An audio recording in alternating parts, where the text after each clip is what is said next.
지난 주일날 우리는 북이스라엘과 남북의 왕조에 대해서 생각을 했습니다. 오늘은 남한국 유다에 대해서 좀 더 자세하게 생각을 해보도록 하겠습니다. 이스라엘의 솔로몬 왕이 죽은 후에 이스라엘은 북이스라엘과 남유다로 분열을 하게 되었습니다.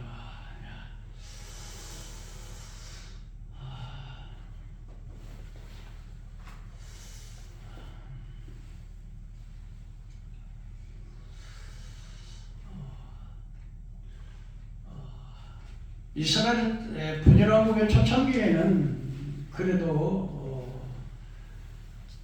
북유다와 우시아 왕과 여로보암 2세 때까지만 하더라도 정치적으로 경제적으로 안정하게 살 수 있었습니다. 물론 그들이 아왕조의 뒤를 이어서 끊임없이 우상숭배에 빠졌지만은 그러나 우시아 왕 때나 여로보암 2세 때는 그래도 경제적으로 또 정치적으로 안정되어서 상당히 부유한 삶을 누릴 수가 있었습니다. 그러나 이제 그렇게 안정된 정치와 경제를 누릴 수 있었던 것은 바로 근동에 대한 애굽이 이제 왕조가 바뀌면서 외부로 신경 쓸 결합이 없고 내부적인 내치에 열중했고 또 아시리아 역시 이제 북방에서는 바벨론이라고는 신흥 바벨론이 일어나서 그 아시리아의 세력이 약하여졌기 때문에 좀 이렇게 번영을 누릴 수가 있었습니다. 그러나 아시리아 왕 빌레셋 왕이 디글렛 빌레셋 3세가 왕위에 즉위하면서 완전히 사태가 달라졌습니다. 디글렛 빌레셋이라고는 이 왕은 아주 전쟁을 이제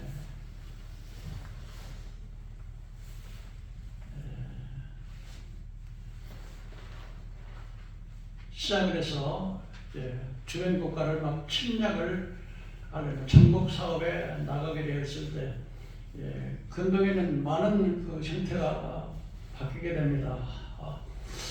그래서 디글랏 빌레셋 3세에 등극하자마자 정복 전쟁이 시작됨으로써 팔레스타인 그러니까 그 이스라엘과 유다의 그 팔레스타인 지역에 큰 영향을 받게 됐습니다. 그래서 BC 735년에 북이스라엘과 아람이 동맹을 맺어서 남침해 오는 아수르의 세력에 대응을 하게 되었습니다. 이때 이제 북이스라엘과 아람이 아시리아의 침략에 대비해서 동맹을 맺었고 또 남유다 왕 아하스 왕도 이렇게 동참하기를 권장했지만은 이 남유다 아하스 왕은 이제 친 아수르 정책을 폈습니다. 그러다 보니까 이제 이 아람과 이스라엘의 동맹을 맺었던 그 아람과 이스라엘 나라 그래서 거기에서 르시마 베가라고 하는 이 사람 그러니까 아람과 북이스라엘 동맹군이 남유다를 침공을 하게 됩니다. 그때 이제 이 남유다의 아하스 왕은 아시리아에 도움을 요청합니다. 그래가지고서 그냥 왕국에 있는 모든 금이나 은이나 뇌물을 가만히 갖다 줘가지고서 도움을 구하게 됩니다. 근데 아시리아에 이제 침공을 받게 되니까 결국은 이제 아람이라고 하는 나라가 그 아시리아의 침략에 그 멸망을 당하고 또 북이스라엘도 디글랏 빌레셀이라고 하는 3세를 뒤를 이어서 살마네셀 5세나 사르곤 2세의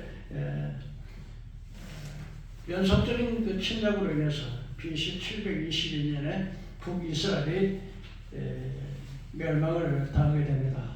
한편 주전 BC 8세기 말년에 애굽의 국내의 체제를 정비하고 다시금 이제 근동 지역이 강대국으로 이제 부상하기를 시작합니다. 그리고 아수르는 이제 신흥 바벨론이 이제 부상을 하게 되니까 아수르가 좀 세력이 약해진 틈을 타서 이제 근동에 있는 이 팔레스타인 지역에 있는 나라들이 이제 반 아수르 정책을 펴게 됩니다. 이러한 전세를 틈타서 이 팔레스타인 주변의 국가들은 애굽을 중심으로 반 아수르의 동맹을 맺고 아수르에게 반기를 들게 됩니다. 그래서 남시세석의 헤스기야 왕도 이제 아수르의 반아수르 정책에 동맹에 가담을 하게 됩니다. 그래서 그 아수르의 사데립이라고 하는 이 왕이 BC 705년에서 681년에 대군을 이끌고 반아수르 동맹 국가들을 응징하기 위해서 나서게 되는데 그때 베니게와 블레셋이 차례로 멸망을 당하고 예루살렘 또한 BC 702년 두 차례 침공을 받아서 종교적으로 도덕적으로 정치적으로 큰 위기와 혼란에 빠져 있었습니다.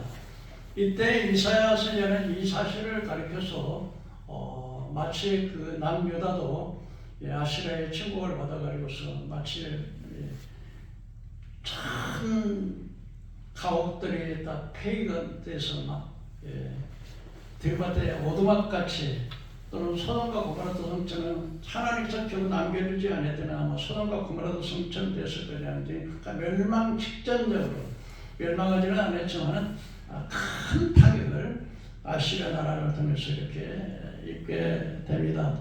이런 시기에 활동한 선지자가 바로 이사야 선지자인데 분열 왕국 바로 직후에 있는 이제 여러분이 잘 아시는 대로 엘리야라고 하는 엘리야 선지자, 그 다음에 또 엘리사, 그의 뒤를 이어서 이제 아모스, 호세아, 미가의 동시대에 살았던 이사야가 주전 8세기 그러니까 800년 전, 지금으로부터 한 2700년 전에 이사야가 아모스, 호세아, 미가 이런 시대 동시대의 예언자로서 남유다에 대해서 활동을 하게 되는데 보다 구체적인 시기는 이사야가 활동했던 구체적인 시기는 바로 우시야 왕과 요담, 아하스, 히스기야, 므낫세 5대에 걸쳐서 이제 이사야가 예언을 합니다. 그래서 약 여시야와 아하스, 히스기야, 므낫세 이 5대에 걸쳐서 예언을 하는데 약 60년 동안 남유다에 대해서 활동을 할 때 하나님께서 이사야에게 앞으로 150년이 후면은 이사야가 남유다가 멸망할 것을 남유다에 대해서 하나님께서 계시를 해서 보여줬습니다. 여러분 이 이사야 선지자는 그 왕족이었습니다.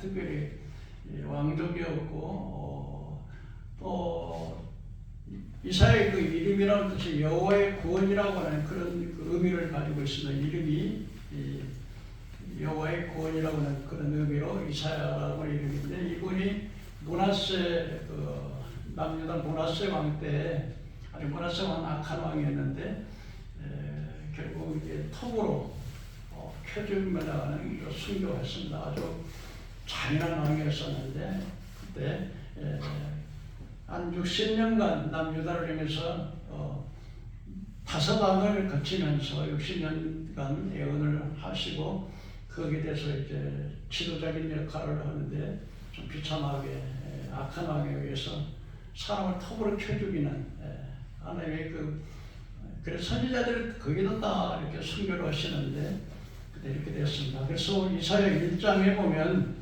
이사야 1장 1절에 유다와 우시야 왕 요담과 아하스와 히스기야 시대에 아모스의 아들 이사야가 유다와 예루살렘에 관한 계시라 이렇게 기록을 하고 있습니다.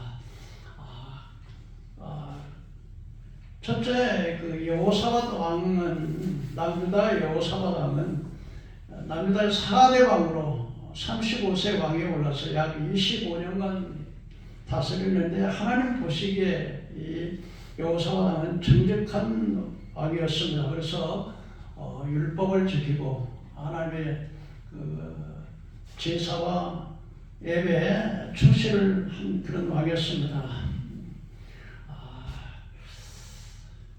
또 그리고 그 여호사밧 왕은 그 망대를 많이 세우고 군대를 양성해서 국방을 튼튼히 하는 그리고 또 이렇게 저수지를 막고 농경을 장려해서 곡식들이 풍성하게 해서 경제적으로도 부유하도록 백성들을 이끌었던 그런 왕이었습니다.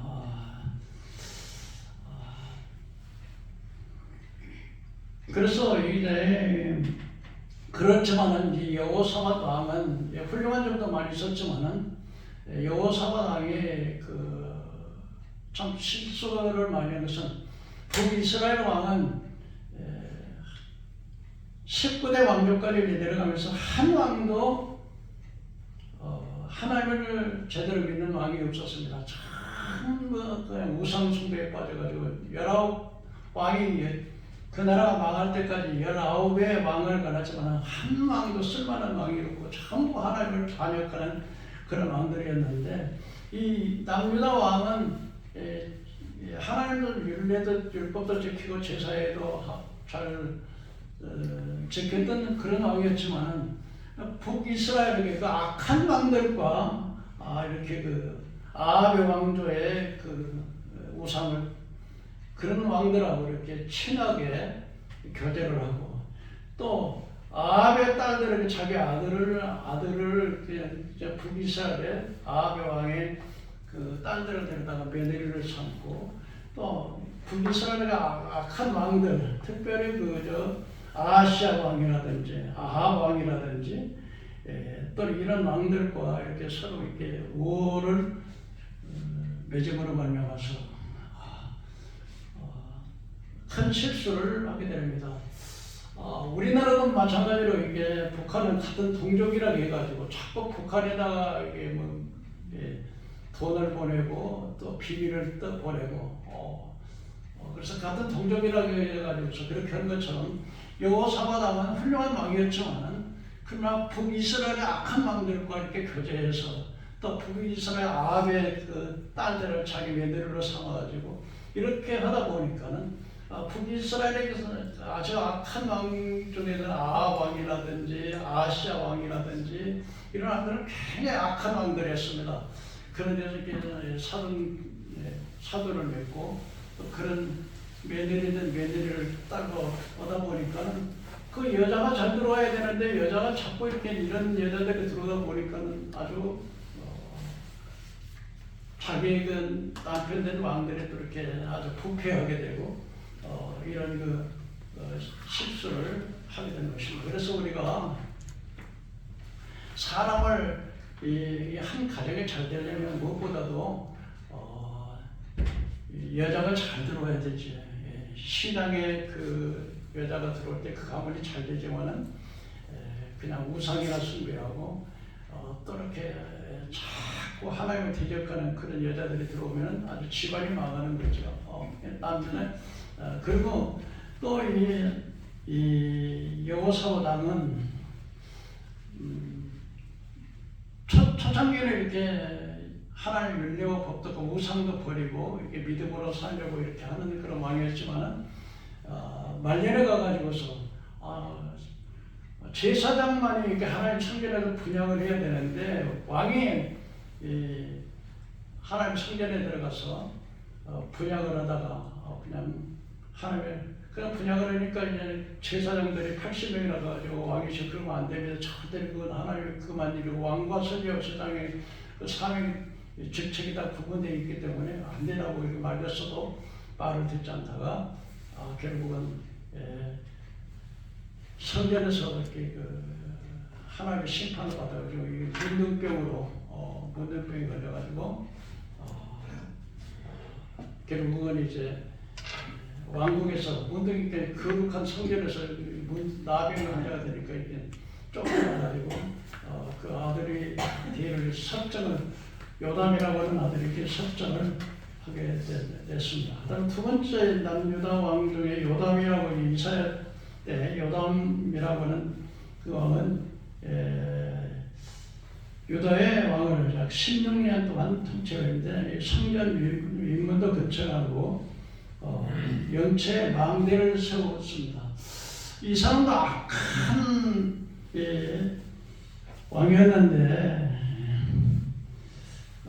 그래도 하나님께서 그 다윗을 생각해 가지고서 그 아주 정치를 잘못하고 하나님을 배신했지만은 그래도 요담 왕 때는 또 하나님의 많은 은혜를 베풀어 주셔서 주변에 있는 그 나라들에게 남유다에다 세금도 바치는 그런 왕이었습니다. 또 이게 이사야 때 아하스라고 하는 왕은 남유다에 16년 동안 통치를 했는데 이 아하스라고 하는 왕은 유다에서 두 번째로 악한 왕이었습니다. 아들을 우상의 제단에다 제물로, 그러니까 되게 아들을 제물로 바친다는 것은 그냥 이렇게 이렇게 사람을 그냥 이렇게 바치는 게 아니고 사람을 이렇게 양이나 소나 닭들을 이렇게 죽여가지고 제물로 이렇게 짐승처럼 잡아가지고 신전에 우상의 신전에다 놓고 제사를 드리는 이런 그 하나님을 얼마나 그렇게 악하게 보겠습니까?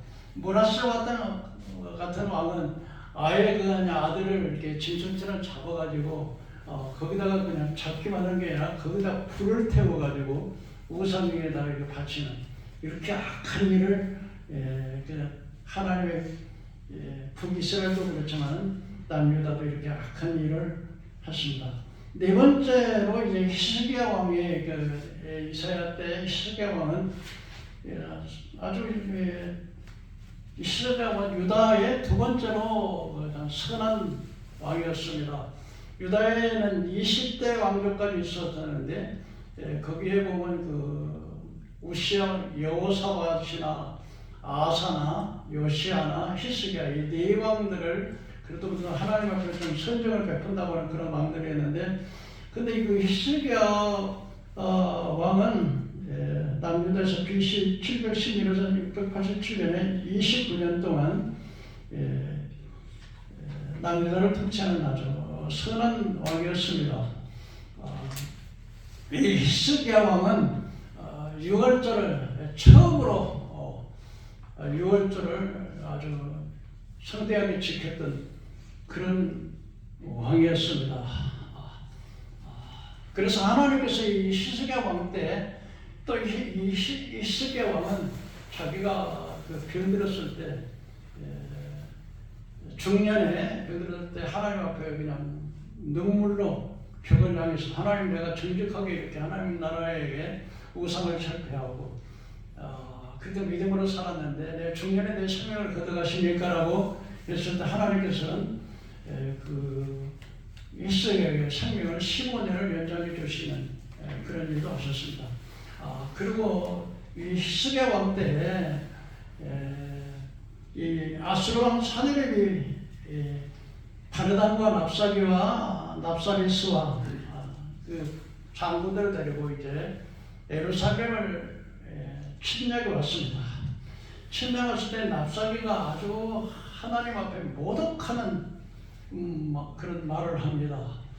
그때 그 왕국의 책임자인 엘리야kim과 서기관 셈나와 사관 요아스가 거기에 나가서 우리가 아람말을 알아들으니까 히브리 말로 하지 말고 아람어로 이렇게 말하시오. 이스라엘 근데 이 납사리가 와가지고서 이스라엘 그 남유다 사람들이 전부 알아들도록 그 유다말로 말을 하면서 아주 모독하는 말을 하는데 어떻게 모독하냐면은 히스기야가 우리 하나님을 두려워하지 말고 하나님을 의지하면은 반드시 우리 하나님께서 우리를 지켜주신다는 그 말을 듣지 마라. 그리고 너희가 애굽을 의지한다고 말하지만은 애굽은 썩어진 지팡이에 불과할 것이다. 늘 생각해봐라. 너희가 말을 탈 수 있는 한 사람만 말을 탈 수 있는 사람이라면 내가 말 2,000개를 주겠다. 그러면서 멸망의 어떤 신들이 우리 아수르의 대왕에서 건짐을 받은 왕이 있었느냐? 다 이방 신들을 섬기는 모든 이방 나라들이 다 그 신들을 갖다 불에다 던지지 않았느냐? 그런데 하나님이 무엇인가인데 하나님이 어떻게 우리 대왕의 삶에서 우리를 구원하겠냐? 막 이렇게 막 모독을 했습니다. 그때 이제 그 왕궁에 책임졌던 엘리야kim과 서기관 셈나와 요아스가 그 납사기가 와가지고 글을 가지고 와서 보낸 것을 갖다가 이제 히스기야 왕에게 갖다 줬습니다. 히스기야 왕이 그걸 갖다가 하나님 선지자 이사야 선지자에게 이 사실을 알리고 하나님 성전에다가 그 납사기가 하나님을 모독하고 저주했던 그 편지를 갖다 놓고 하나님 앞에 기도합니다. 하나님, 열방의 신들이야말로 사람이 만든 돌이나 나무나 막대기에 불과한 눈이 있어도 보지 못하고 귀가 있어 듣지 못하는 우상이기 때문에 그들의 신을 갖다 불에 던질 수 있었지만 우리 하나님은 만왕의 왕이요 만주의 주이시며 전능하신 하나님이신데 어떻게 하나님을 이렇게 모독하는데 하나님께서 진짜 구원의 하나님이시며 하나님이 어떤 하나님인 것을 열방으로 알게 하기 위해서 이 전쟁에서 반드시 승리하도록 도와주시라고 이렇게 기도를 합니다. 그랬더니 하나님께서 천사 한 명을 보내가지고 아수르의 군을 잡아맞혀 18만 5천 명을 밤새도록 18만 5천 명을 다 죽여버려. 한 천사 한 명이 아침에 일어나서 보니까 아수르 군대가 18만 5천 명이 전부 다 소명이 다 되어 있네요. 그래서 이렇게 아수르의 군대 사내립이라고 하는 그 왕이 이제 자기 부대가 다 전멸해 버리니까 이제 돌아가는데 가서 자기 신 앞에 신상 앞에 가서 자기 신에게 엎드려서 기도하는데 자기 두 아들이 와가지고서 그 자기 아버지를 죽여버리게 이런 역사를 히스기야 시대에 있었던 것을 우리가 성경에서 말씀해 주고 있습니다. 그렇다면 어떻게 하나님을 믿는 하나님의 백성된 하나님의 백성이 왜 남북으로 분열이 되고 동족성장 간에 그러니까 우리나라가 남한과 북한에 같은 동족이지만 이렇게 서로 싸우듯이 북이스라엘과 남유다가 이게 동족인데도 동족간의 전쟁이 일어나고 또 이방인의 침략을 당하고 이방을 침략하다 왜 하나님을 믿는데 하나님을 의지하지 않냐고 자꾸 이방 나라 사람을 자꾸 의지하여서 그렇게 패망을 당하는 모습을 보게 됩니다. 첫째로 오늘 생각할 것은 하나님이 이런 그 남유다를 보면서 이스라엘을 보면서 탄식을 하게 되는데 이사야 1장 2절에 4절에 보니까 하늘에 들으라 땅에 귀를 기울이라 여호와께서 말씀하시기를 내가 자식을 양육하여 끊을 그들이 나를 거역했다며 소는 그 임자를 알고 나귀는 그 주인의 부위를 알건만 이스라엘은 나를 알지 못한다. 그래서 이게 하늘에 들으라 땅에 귀를 기울이라 하나님 자신이 말씀하신 것을 입증해서 하늘과 땅을 보증인으로 세웠다는 거예요. 모세가 이스라엘 백성들을 출애굽에서 인도에 갈 때 기성세대 20세 이상으로 나왔던 기성세대는 전부 다 하나님 앞에 원망하고 불평하고 불신하고 그래 결국은 가나안 땅에 약속의 땅에 들어가지 못하고 다 죽고 그 2세들 이제 광야에서 태어난 2세들만 나와서 이 모압 형제에서 이제 모압에서 요단강만 건너면 그 약속의 땅 가나안 땅에 들어가는데 그때 너희들이 나가서 약속의 땅 너희 조상 때부터 하나님이 약속하신 약속의 땅에 들어갈 때 절대로 우상을 숭배하지 말고 율례와 법도 말씀을 지키라고 그러면서 천지를 하나님께서 천지를 부어서 증인을 삼았다. 그때 그렇게 말씀을 하시는 것을 볼 수 있습니다. 하나님께서 하다 이 불선녀가 불선녀에서 아주 거역하는 그들을 보면서 마치 자식이 그냥 타락해가지고 그냥 빈자리 마른 데 가르쳐서 좋은 공부시켜가지고 그렇게 했는데 부모를 거역하고 그 못된 짓을 하면 가슴이 막 터져가지고 막 마음이 아파서 그러나 자꾸 부모를 거역하는 그 자식들처럼 그 하나님께서 내가 자식을 양육해주는 그러니까 이스라엘 백성들을 하나님은 뭐라 생각하냐면 그 아들 장자로 생각하는 것입니다. 장자. 여러분 생각해보세요. 이게 죄와 저주와 사단의 권세에서 매서 지옥 갈 수밖에 없던 그 사람들을 우리를 하나님의 자녀로 삼아주셔서 요한복음 1장 12절에 영접하는 자 그리스도의 민자라 하나님의 자녀가 되는 권세를 줬다는 것처럼 우리가 지옥 갈 수밖에 없는 마귀에게 종이 되었고 마귀의 노예가 되었고 끊임없이 우상 숭배에 빠져가지고서 이제는 땅이 저주를 받고 지옥 갈 수밖에 없는 우리 영혼을 마귀 자녀에서 우리를 하나님의 자녀로 삼아주신 그 하나님의 그 놀라운 은혜를 잊어버리고 끊임없이 부모를 배척하는 자녀처럼 그 하나님의 탄식하는 거예요. 하늘이 어디로라 땅이 어디로라 내가 자식을 양육했거늘 나를 거역했다. 선한 그 임자를 알고 나기는 그 주인을 알지만 이스라엘은 나를 알지 못한다. 심지어는 짐승만도 못하다. 그러면서 지금 탄식을 하고 있는 것입니다.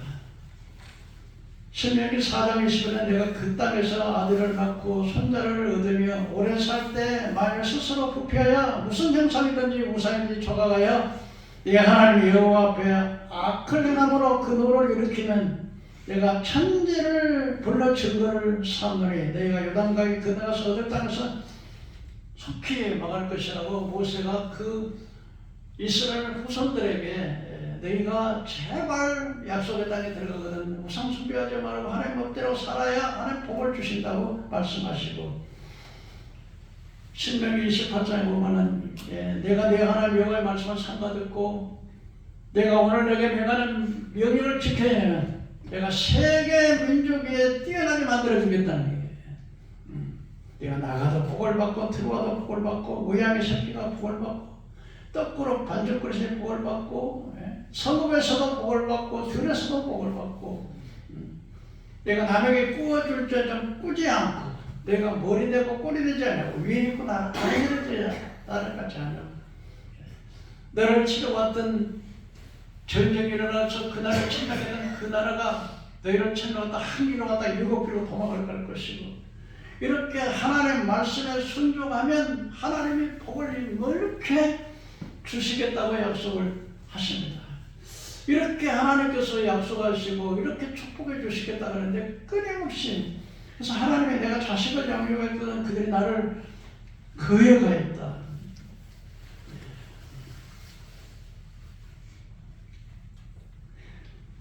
그래서 출애굽기 4장 20절에 너는 바로에게 이르기를 여호와의 말씀에 이스라엘은 내 아들 내 장자라. 신학시대는 우리는 하나님의 자녀 이런 자녀들이 하나님을 대적한다는 것입니다. 슬프다 범죄한 나라여 행위가 부패한 자식이로다. 슬프다 범죄한 나라여 그러니까 개인이 어떻게 개인의 어떤 죽음을 맞는다든지 나라가 망한다든지 이런 걸 표현할 때 그렇게 표현합니다. 범죄한 나라, 허물진 백성, 행악의 종자, 행위가 부패한 자식 등과 같은 그런 표현으로 제사장의 나라, 거룩한 나라, 하나님의 자녀인 유다의 죄악이 이 몇 사람에게만 구간되는 것이 아니라 전체적으로 그 죄악의 뿌리가 심히 깊다는 것을 심각한 죄악성을 보여주고 있는 말이죠. 그들의 여호와를 버리며 만유를 여겼다. 소극적으로는 하나님을 멀리 떠났고, 만유를 여겼다는 것은 하나님을 모독한다는 거죠. 하나님 어디가 있어? 하나님의 신이 죽었어. 하나님을 믿으려면 내 주먹을 믿어. 이런 식으로 하나님을 모독하는 거예요. 하나님 거룩하신 분인데요. 그 천지에 창조주시고 만왕의 만유이신 그 하나님을 갖다 그렇게 모독을 하면요, 이게 바로 북이스라엘의 죄요, 남유다의 죄요. 두 번째로 남유다의 죄악성에 대해서 이사야 1장 21절 23절에 이렇게 말합니다. 신실하던 성읍이 어째 창기가 되었는고 정의가 그게 충만하고 공의가 그 가운데서 그거했더니 이제는 살인자들 뿐이다. 다윗 왕 때는 사실은요, 그 성읍이 하나님 말씀에 순종하고 또 정의를 위해서 재판도 공정하게 하고 정치나 언론이나 죄의 종들 선지자들이나 백성들이 정의와 공의를 실천하는 그랬는데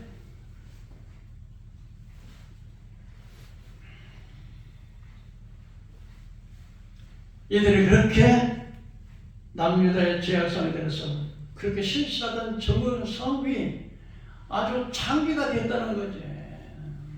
다윗 왕 때는 하나님의 축복을 주어서 주변에 있는 모든 나라, 모압이나 암몬이나 에돔이나 블레셋이나 이걸 다 지배하고 오히려 그들이 세금을 바칠 수 있도록 왜 그랬습니까? 하나님께서 이게 다윗 왕은 하나님의 율례와 법들을 지키고 우상을 철폐하고 철저하게 하나님 중심으로 선한 백성들을 선하게 다스리고 통치하고, 그러니까 이 다윗은 원래 사울 왕에게 쫓길 때도 이 헤브론에서 사람들이 보면 이렇게 원통함을 당하는 자, 빚진 자, 그 다음에 마음이 상한 자들이 전부 다윗에게 모여오지 않습니까? 선하니까.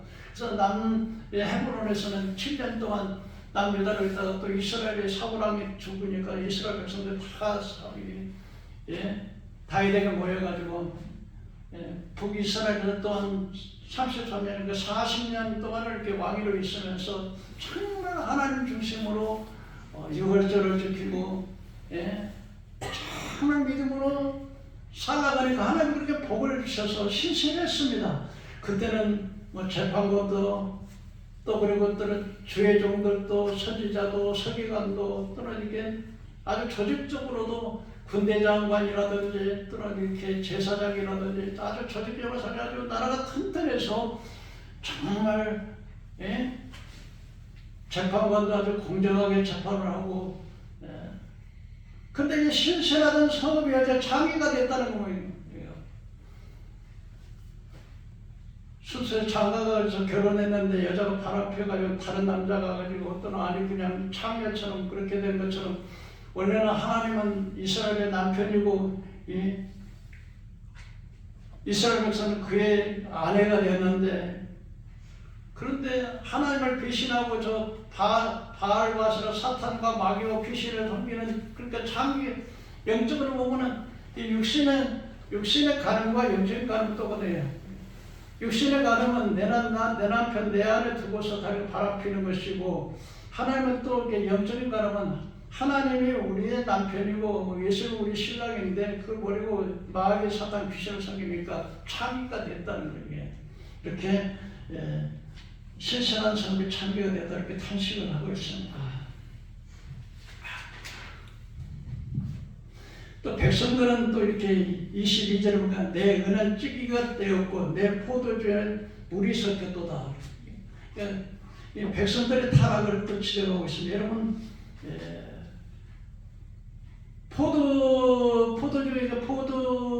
포도주에다가 물을 타요. 왜냐면 그냥 좀 많이 해가지고 물을 타서 질을 떨어지게 해가지고 어떻게든지 사람들의 눈을 속이고 어떻게든지 예, 자기 이익만 생각하고 백성들의 건강이나 백성들을 위하는 마음이 아니라 어떻게든지 그냥 포도주나 물을 타가지고서는 질을 떨어지게 하고 양을 많이 해가지고 자기 수입만 이런 데니까 백성들이 이렇게 타나가고, 또 23년에 고관들은 폐역하고 도적과 짜가고 내물을 사랑하고 예물을 구하며 과를 위해 신원하지 아니하며 과거를 위해서 수리하지 않는다. 뭐입니까? 이 고관들은 바로 제사장들은, 고관들은 재판관들인데, 재판관들이 재판을 올바른 재판을 해야 되는데 그렇지 않고 돈 갖다 주는 사람이면 그냥,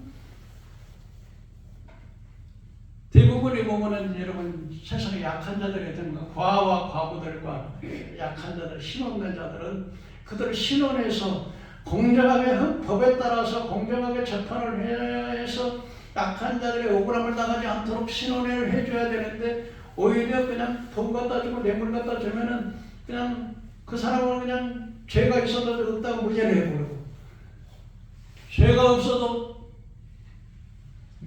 그래가지고 막 권력 있고 힘있는 사람들의 과와 과거의 재산을 다 뺏어버리면, 그 재판을 한다면 그 사람들을 공정한 재판으로 법에 따라서 그 사람들을 공정하게 해서 그 억울함을 당하지 않도록 풀어줘야 되는데, 자꾸 힘없는 자들은 다 빼앗긴단 말이야. 막 착취하고 약탈하니까. 근데 자꾸 마치 모ner난처럼 그래요.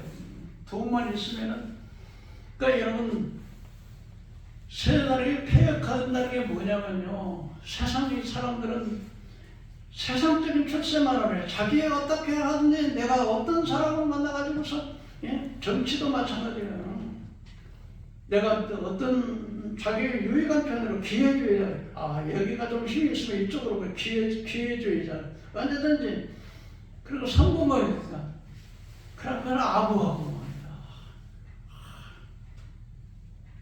좀 권력 있고 좀 나라도 권력 있고 좀 하면은 그 사회에 줄을 서가지고 막 아부하고 막 그러면요 세상적으로 성공합니다. 힘 있는 사람한테 써가지고 막 아부하고 막 갖다가 막 뇌물 맞추고 막 그럼 세상적으로 성공하죠. 그리고 절대적으로 약한 자의 편에 서지 않고 언제든지 기회주의는 내 이익만 따라서 가고, 세상적으로는 성공할 줄 모르지만은요 하나님 앞에는 그건요 버림받아요. 그런 사람이에요. 육신적으로 잘 될지 모르지만 영적으로는 완전히. 그래서 고관들이니까 이렇게 폐역하고, 제사장들, 선지자들은요 소돔과 고모라의 관원들아 여호와의 말씀을 들을지어다. 너희가 얼마나 관원들과 이게 죄의 종들이 부패를 했는지, 소돔과 고모라에서 불과 유황불에 타고 소돔과 고모라에서 만나서 동성연애 해가지고 남자가 남자끼리 이렇게 부패하도록 타락했다. 그렇게 남유다가 했었을게. 순종이 없는 제사. 그래서 사무엘상 15장 22절에 보니까 순종이 제사보다 낫고 듣는 것이 수양의 기름보다 나아서 그에 간 것은 정치한 자와 같고 완고한 것은 사심을 삼며 죄하는 자와 같다. 요한복음 4장 20절에 예배하는 자들은 신뢰가 진정으로 예배할 진정을 하죠. 신명기 6장 9절에 보면요 이스라엘아 들으라. 이 들으라라고는 히브리 말로 세마라고 하는데 들으라. 그래서 너희는 마음을 다하고 뜻을 다하고 성품을 다해서 주 너희 하나님을 사랑하라. 이것을 자녀들에게 부지런히 가르쳐서 앉았을 때든지 누웠을 때든지 잠을 잘 때든지 길을 행할 때든지 부지런히 가르치고, 마음을 다하고 뜻을 다하고 성품을 다해서 주 하나님을 사랑하라는 이 말을 갖다 문석기에다 써서 붙이고 이마에다도 떠서 붙이고, 아들 자녀들에게는 저녁이든 아침이든 길을 갈 때든 누울 때든 끊임없이 가르치라고 이렇게 말씀합니다. 로마서 12장에 너희는 이 세대를 본받지 말고 마음을 새롭게 함으로 변화를 받아서 하나님의 선하시고 기뻐하시고 온전한 뜻이 무엇인지 분별하도록 하라고. 이렇게 하나님 앞에 제사를 지낼 때 예배를 드리는데 그러한 마음으로, 그래서 그래서 하나님께서는 너희의 헛된 재물을 가져오지 말고, 헛된 분향이라는 게 향을 피는 것인데요. 하나님께서는 여러분 뭐 고기를 잡수시는 분이 아니고 그냥 막 양이나 소나 막 잡아다가 막 재물을 많이 가져오는데 하나님은 분향이었거든. 하나님은 냄새를 맡으시는 분이 아니에요. 그 영적인 의미로 분향을 한다는 건 뭐냐면 이 기도를 의미하는 거예요. 향을 피워서 향이 올라가는 거. 하나님은 뭐 냄새 맡으시 향 냄새 맡으려고 향피라고 하는 게 아니에요. 우리의 기도가 어때요? 회개한 정말 내 죄악을 깨닫고 중심으로 회개하고 그리고 정직한 기도, 사람 들으라고 형식적으로 그냥 말만 알아듣고 그런 것이 아니고 또 그리고 우리 하나님께서는 예배는 찬양, 분양하는 것은 기도와 찬양을 의미하는 거예요. 하나님은 가장 기뻐하는 게 그 찬양이에요. 저는 그제밤에도 제가 보니까 제가 꿈을 꾸는데 내가 찬양을 그렇게 하나님 그렇게 찬양을 기뻐하시나 봐요. 찬양은 우리 신앙의 고백이기 때문에 그렇게 하는데 이스라엘 백성들은 그냥 재물도 많이 가져오고 막 날과 달과 절기를 지키는데 하나님이 그걸 기쁘게 받지를 않은 거예요. 차라리 그냥 누가 성전의 문을 막아버렸으면 좋겠다고 그래요. 하나님이 얼마나 하나님 내가 손을 들 때 이스라엘 백성들 손을 막 든다는 간절히 기도하는데 손을 들고 기도하는데 손을 들 때 눈을 가려버린다는 거예요. 내가 많이 기도해도 듣지 않으면 너희 손에 피가 가득한다는 거예요. 그러니까 교회는 다니면서 예수를 믿는다고 하면서도 어떻게 합니까? 기회주의자예요. 권력자에게 아부하고요. 그 부패한 자들을 따르고요. 절대로 쓴소리는 안 해요. 세상에 그런 사람 세상에 성공은 하죠. 하나님 앞에 오면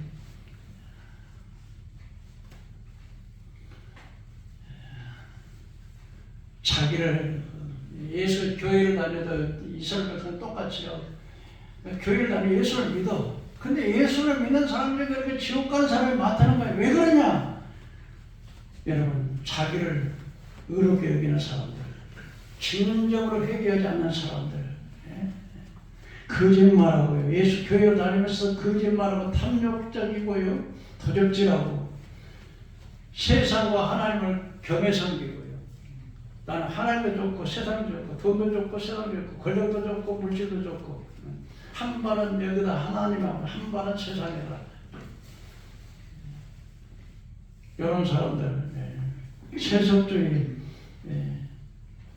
그리고요 좌파 사상들 공산주의 공산주의는 무신론주의잖아요. 우리 사모님 오늘 또 그 이야기 없더라고.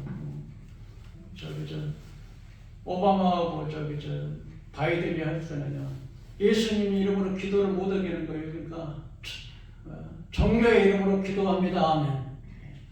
그리고 감리교회에서 설교 시간이나 기도 시간에 하나님 아버지 말을 나오면은요. 그래서 말 안 듣는 교단에서 감리교 교단에서 말 안 들으니까 그냥 20년 30년 자기가 교회 세워가는데 그냥 제명시켜버리고 그냥 일절 교회 강단에 서도 못하게 하고.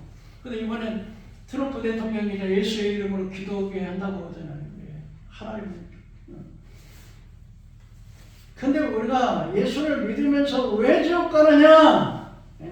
자기를 의롭게 여기고, 진정 회개가 없고, 거짓말하고, 도적질하고, 탐욕스럽고, 세상과 짝하고, 세속주의 삶으로 종국 차파되고, 그 사람은요, 그 교회 다녀도 그건 못 받아요. 그래서 예수 믿는 사람이 지옥 간다는 거예요. 이스라엘 백성들이 그런 거예요. 하나님께서 막 재물도 많이 가져오고 막 날과 달기다 해서 지키긴 지켜. 그런데 참된 그 마음은 따라가지고 형식적으로 그냥 마지 못해가지고는 세 번째 남유다처럼 회개를 촉구하시는 하나님인데 어떻게 하니까 너희가 손을 들 때 내가 눈을 가리고 내가 많이 기도할 때 듣지 않는다는 거지. 그래서 이사야 1장 11절에서 14절은 종교적인 범죄에 대해서 말을 하는가 하면은 17절에는 사회적인 전반에 걸친 도덕적 부패를 지적하고 있습니다. 손을 펴는 행위는 구약에 기도할 때 간절한 기도를 근데 윤리적인 행위 11절 18절은 종교적인 범죄라 그러면 17절에서는 사회적인 윤리적인 타락 비윤리적인 행위를 비윤리적인 행위가 뭐겠어요? 부모를 갖다가 관광 가다 그래갖고 제주에다 버려버린다든지 부부의 재산을 다 빼앗고 내쫓아버리는 이게 윤리적으로 아주 부도덕한 행위죠. 또 부모가 그냥 부도덕 그래갖고 이제 그냥 치매라고 해가지고서는 그냥 요양원에다 강제를 입원시켜버리는 이런 게 비윤리적인 행위지요. 이런 행위를 유대인들도 했는데 오늘 같은 보면 우리 대한민국 사람들 유튜브 보면 매한 이런 이야기야. 이런 이야기. 하나님의 그런 제사를 받지 않는다는 거죠. 스스로 씻으면 스스로 깨끗하게 돼. 씻는다는 것은요. 씻는다는 것 중에 정결하게 회개 목전에서 악업을 버리면 악행을 그치고 그랬습니다. 여호와의 목전에 하나님이 목전이시는 하나님을 보실 때 하박국 1장 14절에 주께서는 눈이 정결하심으로 악을 참아보지 못하시며 패역을 참아보지 못하시며 어차피 거짓된 자들을 방관하시며 악인이 자기보다 의로운 사람을 삼키는데도 장담하시나이까. 하나님은 이 불꽃 같은 눈으로 모든 사람을 다 관찰하시는데 다 보시는데 하나님의 눈과 귀, 목자는 하나님의 눈목자라는 이 눈목자, 하나님의 목자는 하나님의 눈앞에서 악업을 행하는데 하나님은 눈이 정결하시기 때문에 악을 참아보지 못하시는 하나님이라는 거예요. 선행을 묘며 공안을 위해 공정한 재판을 하고 불쌍하고 가난한 이웃들 오늘날도 보면 이게 전쟁이런 난민들이 가보면 막 이렇게 추운 겨울에 막 천막을 쳐놔가지고서 그 엄마가 어린아이를 갖고 이렇게 그 불고 있더라고요. 이게. 그런 사람들을 이렇게 도와주라는 거예요. 학대받는 자, 과부를 해서 변호해주고요. 그리고 그러고 난 다음에 오라고 우리가 변호를 하나님 무조건 재판하고 뭐 심판하는 것이 아니라 이게 좀 이야기 좀 해보자. 좀 이렇게 제발 좀 대화 좀 하자. 그러면서 너희가 회개하면 너희 제가 주홍같이 붉을 자를 이렇게 빨간색이나 뭐 진한 색깔은 잘 안 지워지잖아요. 그러면 저는 너희 제가 주홍같이 붉을 거 그러면 양태가 치게 해주겠다고. 네 번째는 불순종의 결과가 어땠습니까? 너희가 어째서 매를 더 맞으려고 패역하느냐? 온 머리는 병들었고 온 마음은 피곤했으며 발바닥에서부터 머리까지 상한 것이 없이 상한 것과 터진 것과 서로 맞은 흔적뿐이거늘 그것을 싸매며 기름으로 부드럽게 함을 받지 못하는도다. 너희 땅은 황폐하였고 너희 성은 불에 탔고 너희 토지는 너희 목전에서 이방인을 삼켰으며 너희 이방인에게 파괴됨 같이 황폐하였고 땅 시온은 포도 막내같이 참외밭에 오두막같이 에워싸인 성읍같이 겨우 남았도다. 만물의 여호와께서 우리를 위하여 조금 남겨두지 않았다면 우리가 소돔과 고모라 같았을 것이라. 하나님께서 이렇게 하니까 자꾸 이제는 뭐 모압이나 블레셋이나 아수르나 애굽이나 이런 나라를 통해서 계속해서 매를 때린다 이거예요. 그런 것들을 심판하기 위해서. 그래갖고 머리서부터 발끝까지 하나님 매를 그렇게 맞는데 머리서부터 발끝까지만 안 맞은 흔적이 없이 그냥 하나님 그렇게 매를 때려도 깨닫지를 않는다는 거지.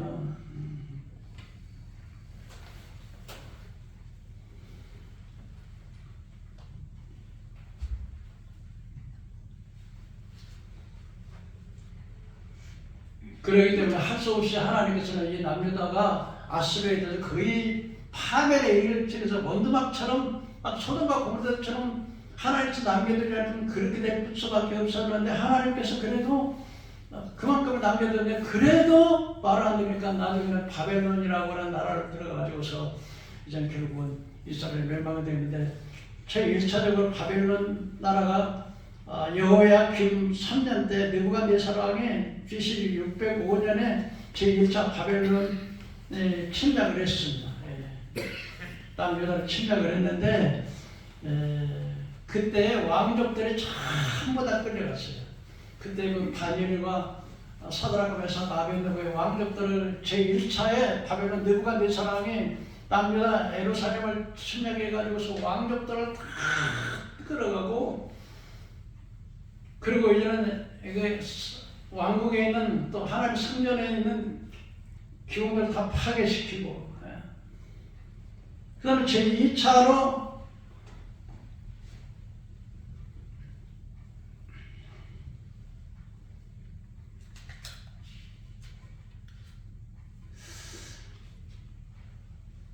예레미야 선지자는 계속해서 바벨론에게 항복하고 하는 것이 하나님의 뜻이라고 하는데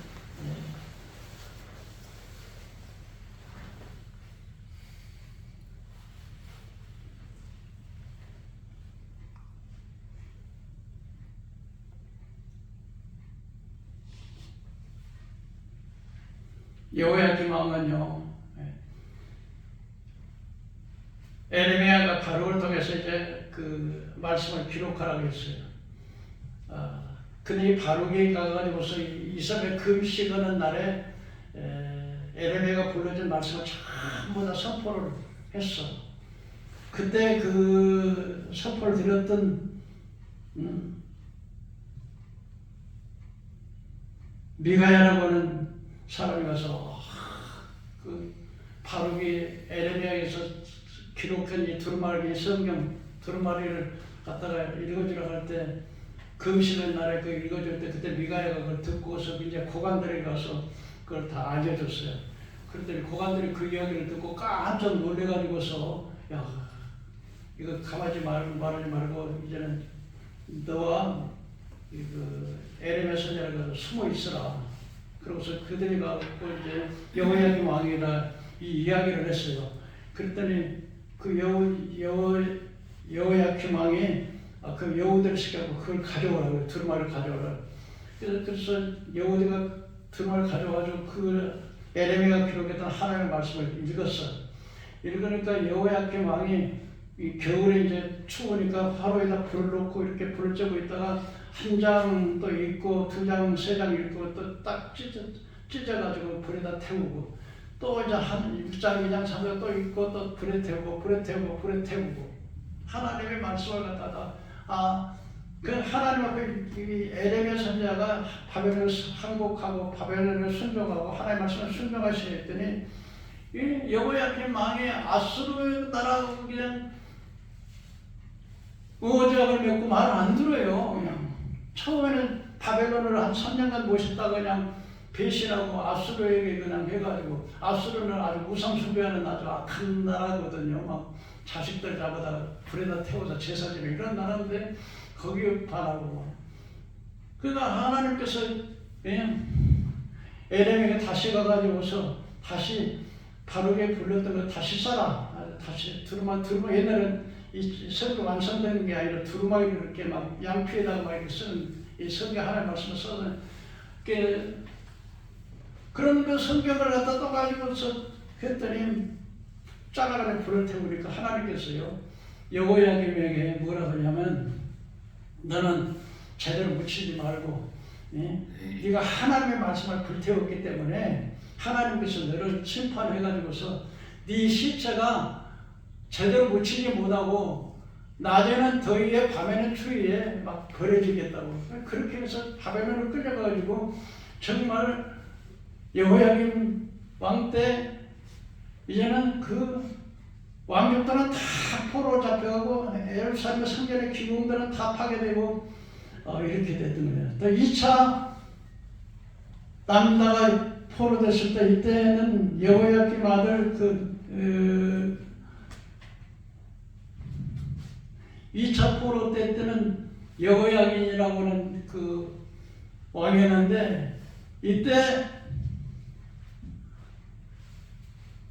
여호야긴과 여호야긴의 그 뭡니까 어머니, 그 다음에 내시들, 장군들, 그리고 기술자들, 그러니까 뭐 전쟁에서 좀 쓸만한 자들이 한 10,000명, 기술자가 한 1,000명, 그 다음에 귀족들, 어머니, 아버지, 내시들 전부 바벨론으로 끌려가고, 그리고 솔로몬 왕에 있었던 그 음이나 근이나 성전에 있는 기구들이 있는데 그것들을 전부 바벨론으로 다 가져가고.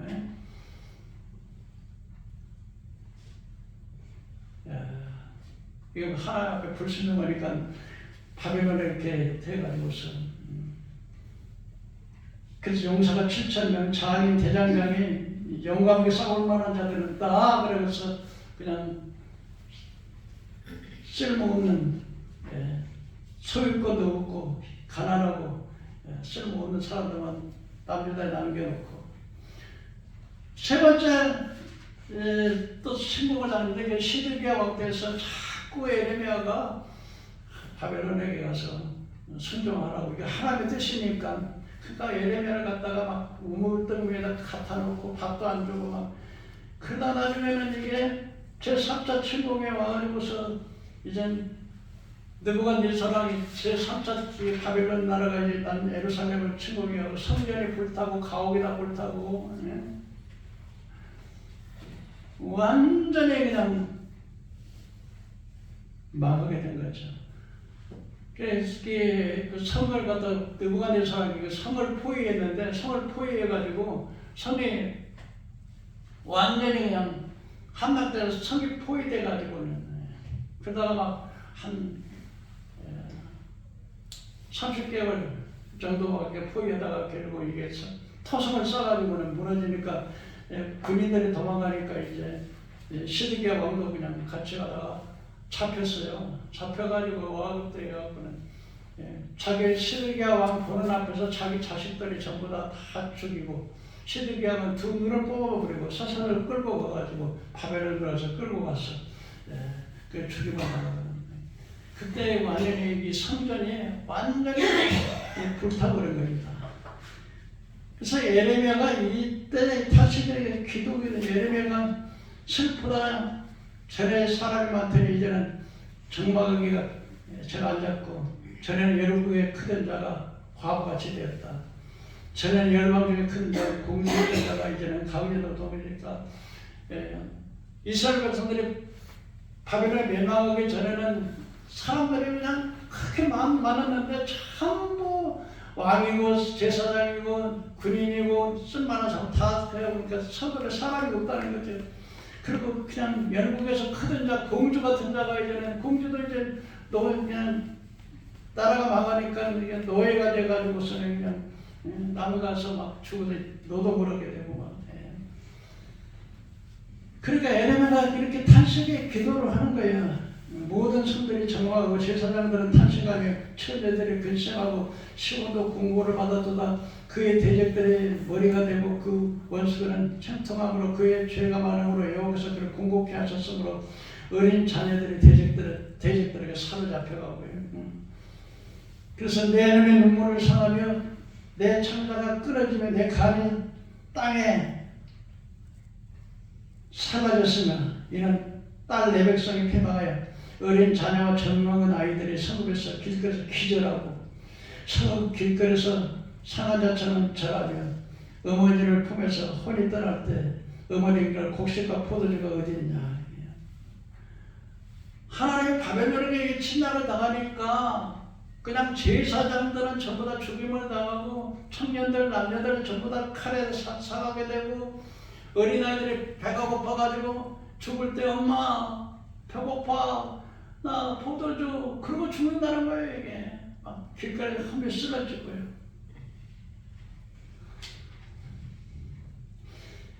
그래서 성이 포위되고 그러다 보니까 이게 여인들이 어찌 자기 열매고 그들의 남은 아이들을 먹으며 제사장이고 선자들이 어찌 주의 성소에서 죽음을 당하오리까 늙은이와 젊은이가 다 길바닥에 엎드려졌나니 처녀들과 내 청년들이 칼에 쓰러졌습니다.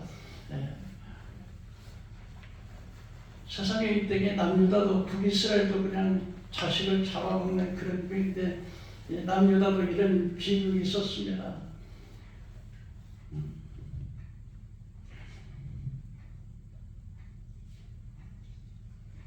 다섯 번째로 남유다의 회복을 말씀하시는데 이렇게 마음을 한 다음에 하나님께서는 이제 제물로 싹 물간에 제물을 씻어버리듯 이게 정의와 공의를 실현하자는 재판관들, 죄종들, 그리고 백성들 이런 것들 다 물갈이 다 하겠다는 거야.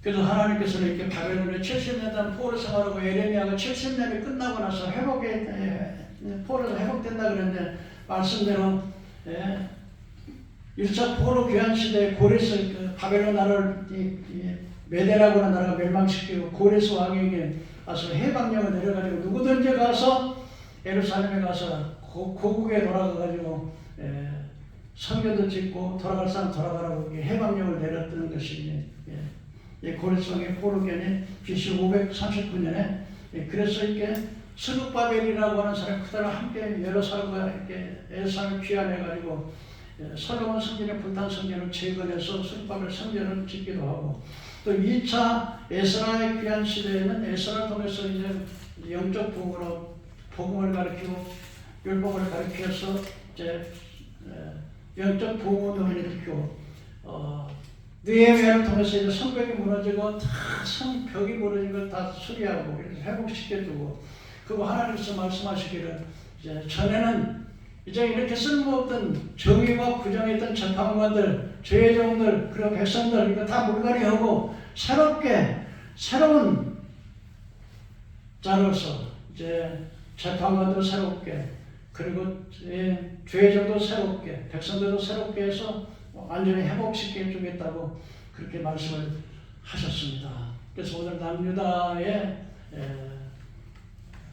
멸망의 사건 그것은 바로 하나님을 거역하고 끊임없이 예배를 드린다고 하나님을 섬긴다고 하면서도 너무나 거짓된 믿음을 가지고 있기 때문에 이렇게 남유다가 멸망했던 사실을 역사적으로 살펴보면서 좀 어렵고 힘든 말씀입니다만 우리가 이런 것을 보면서 오늘 우리 대한민국의 상태가 어쩌면 이렇게도 똑같이 남유다의 상황과 똑같은가 이걸 생각하면서 우리가 백성들도 좀 깨어나야 되겠고 하나님께서는 그 악한 정치인들, 악한 언론인들, 악한 지도자들, 악한 죄종들 반드시 다 제물을 쓰듯이 물갈이하고 새로운 자들을 세우셔서 이 나라를 다시금 하나님의 제사장 국가로 크게 쓰실 줄로 믿습니다. 그러므로 이런 사실은